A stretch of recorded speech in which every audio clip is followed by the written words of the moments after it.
Assalamualaikum warahmatullahi wabarakatuh. Perkenalkan, nama saya Febrian Taufik Rahman dengan NPM 22120111516. Di sini saya akan menjelaskan kesimpulan pembelajaran HTN, mengapa HTN itu penting.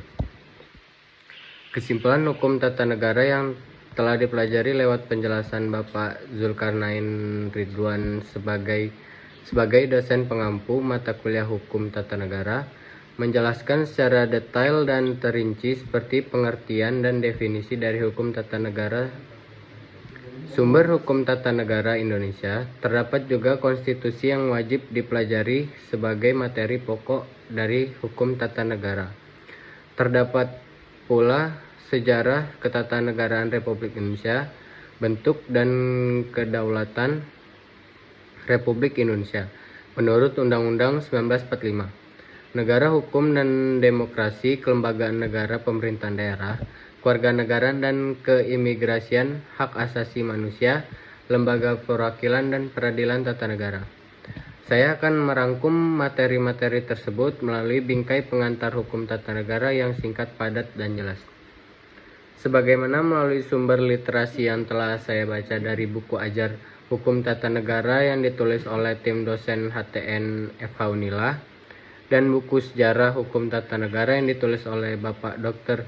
Zulkarnain Ridwan SHMH, saya menyimpulkan bahwa definisi hukum tata negara adalah salah satu bagian dari ilmu hukum lainnya yang secara khusus mempelajari persoalan hukum tentang kenegaraan.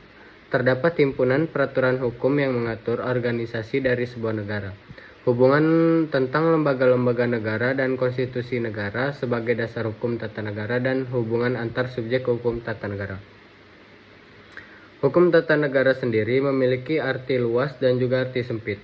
Dalam arti luas, HTN di dalamnya terdapat hukum administrasi negara, hukum tata usaha negara, dan hukum tata pemerintahan. Sedangkan HTN dalam arti sempit meliputi HTN itu sendiri, yaitu hukum tata negara suatu negara tertentu yang berlaku pada waktu tertentu, atau hukum tata negara positif dari suatu negara. Selanjutnya, hukum tata negara dibedakan pula antara yang umum dan yang positif. HTN umum membahas antara lain asas-asas dan prinsip-prinsip yang berlaku umum. Sedangkan hukum tata negara positif hanya membahas hukum tata negara yang berlaku pada suatu tempat dan waktu tertentu, sesuai dengan pengertian hukum positif. Saya jelaskan lagi bahwa definisi dari hukum positif adalah kumpulan asas dan kaidah hukum tertulis yang ada pada saat ini, sedang berlaku dan mengikat secara umum atau khusus, dan ditegakkan oleh atau melalui pemerintahan pengadilan dalam negara Indonesia. Selanjutnya, mata kuliah hukum tata negara juga mempelajari berbagai teori dan praktek dalam penyelenggaraannya yang dikenal di berbagai negara hukum tata negara, mencakup berbagai isu mengenai relasi antar lembaga negara dan antar negara dan warganya.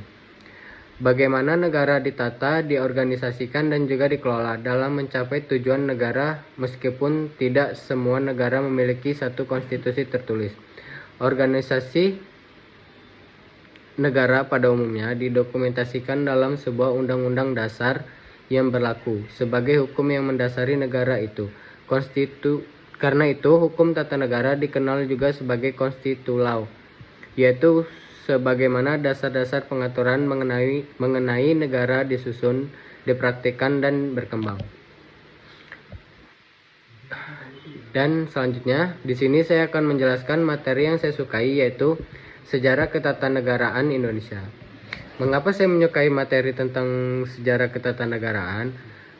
Karena kita dapat mendeskripsikan konsep dasar tata negara dan ketatanegaraan, perumusan dan penetapan Undang-Undang 1945, dinamika ketatanegaraan yang pernah berlaku di Indonesia secara kreatif, kritis, dan analogis, mampu berperan sebagai warga negara yang bangga dan cinta tanah air, memiliki nasionalisme serta tanggung jawab pada bangsa Indonesia sesuai semangat jiwa para pendiri negara dalam bentuk sistem ketatanegaraan.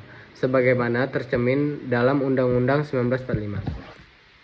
Mampu mengkaji implikasi pengembangan implementasi ketatanegaraan Indonesia dengan memperhatikan dan menetapkan nilai-nilai humaniora sesuai keahliannya berdasarkan kaidah tata cara dan etika ilmiah dalam rangka menghasilkan solusi dan gagasan dalam pelaksanaan ketatanegaraan di Indonesia dari waktu ke waktu.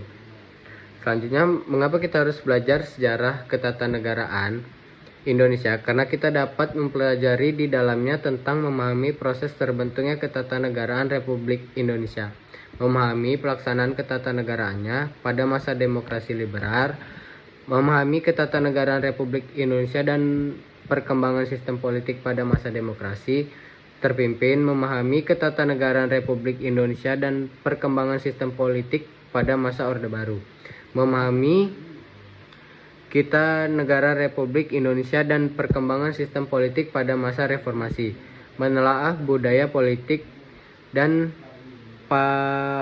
vertisipasi politik masyarakat Indonesia saat ini, menganalisis sistem politik demokrasi, menjadi inspirator sebagai warga yang baik sesuai tujuan negara Republik.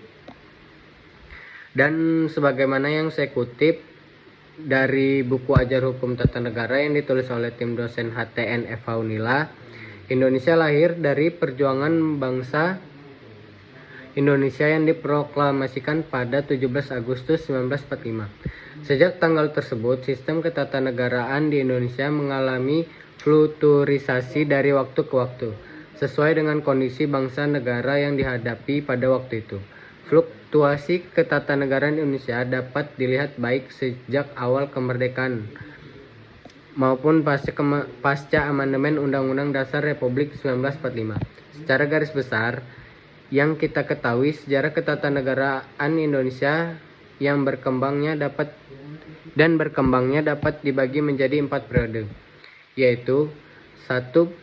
Periode pertama yang berlangsung pada 18 Agustus 1945 sampai dengan 27 Desember 1945. Periode kedua yang berlangsung pada 27 Desember 1945 sampai dengan 17 Agustus 1950. Periode ketiga yang berlangsung pada 17 Agustus 1950 sampai dengan 5 Juli 1959. Dan periode keempat yang berlangsung pada 5 Juli 1959 sampai sekarang setelah proklamasi kemerdekaan 17 Agustus 1945. Secara ketatanegaraan Indonesia pasca kemerdekaan dapat dibagi menjadi 5 periode, yaitu Undang-Undang 1945. Pasca pemberlakuannya Undang-Undang 1945 dihasilkan 3 unsur proklamasi, yaitu kedaulatan penuh dalam menata sistem ketatanegaraan sendiri, pemindahan kekuasaan diselenggarakan dalam waktu singkat, pemberitahuan pada seluruh rakyat dan internasional. 2. RIS 1945 sampai dengan 1950. Belanda masih ingin menguasai Indonesia yang merdeka dan berdaulat. Terjadi perjanjian Linggarjati 25 Maret 1945 yang mana kita ketahui hasilnya antaranya: 1. Belanda mengakui Indonesia berkuasa secara de facto atas Jawa, Madura, dan Sumatera. Di wilayah lainnya yang berkuasa adalah Belanda. 2. Belanda dan Indonesia akan bekerja sama dalam membentuk Republik Indonesia Serikat atau disingkat dengan RIS. Dan terjadinya konferensi meja bundar yang isinya berubahnya dari negara kesatuan ke negara serikat. 3. UDES 1950 yang berisi tentang presiden dan wakil presiden tidak dapat diganggu gugat. 2. Menteri-menteri bertanggung jawab atas seluruh kebijakan pemerintahan. 3. Presiden berhak membubarkan DPR. 4. Masa Orde Lama 1959 sampai dengan 1965, yang dimana pada Orde Lama ini muncul dekret presiden pada 5 Juli 1959. Berlakunya kembali UUD, dibubarkannya konstituante pembentukan MPRS dan DPAS. Kelima, Orde Baru 1966 sampai dengan 1998 yang dimana terdiri dari diawalinya dengan Super Semar, 2. Orde Baru bertekad menjalankan UUD 1945 dan Pancasila secara murni dan konsekuen. 3. Demokrasi Pancasila di bawah kepemimpinan Soeharto. Sistem presidensial. 4. Pemilu 5 tahun sekali tetapi tidak demokratis.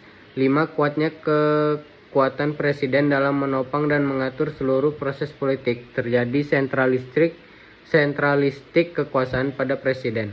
6. Pembangunan ekonomi terlaksanakan tetapi tidak berbasis ekonomi kerakyatan.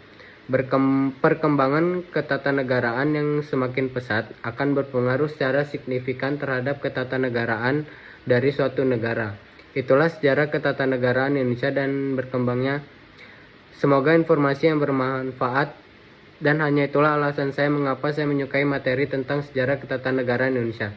Sekian dari saya. Wassalamualaikum warahmatullahi wabarakatuh.